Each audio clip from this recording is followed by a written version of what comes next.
మాట్లాడే మాటలు ఏ విధంగా ఉన్నాయ్యా? ఒక రాష్ట్రానికి ముఖ్యమంత్రిగా పనిచేశారు.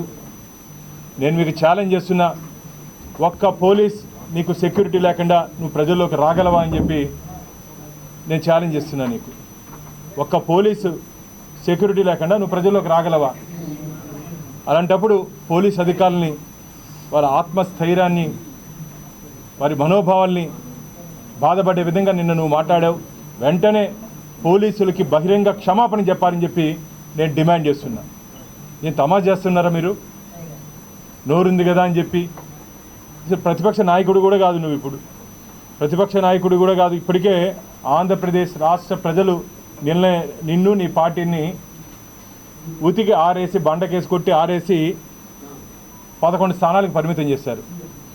నేనేదో అంటున్నాడు బట్టలు ఇప్పదిస్తానని. మీరు బట్టలు ఉతుక్కునేదానికి మాత్రమే పనికొస్తారు.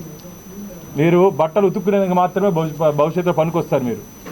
ఇప్పుడు ఏదో షాపుకి పోతే చెప్పాడు ఏవేవి ఉన్నాయి బ్రాండ్లు అంటే, సర్ఫ్ ఎక్సెల్, రిన్ను,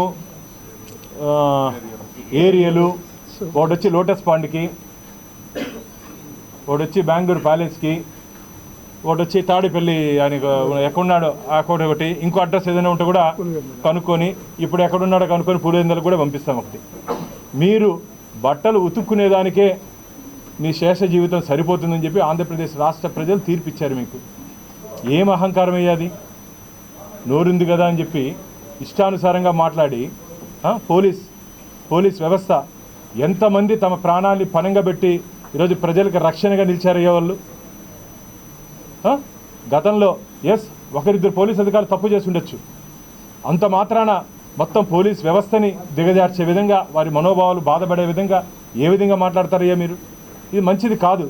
వెంటనే మీ మాటలు వెనక్కి తీసుకోవాలని చెప్పి మేము డిమాండ్ చేస్తూ బహిరంగ క్షమాపణ చెప్పాలి.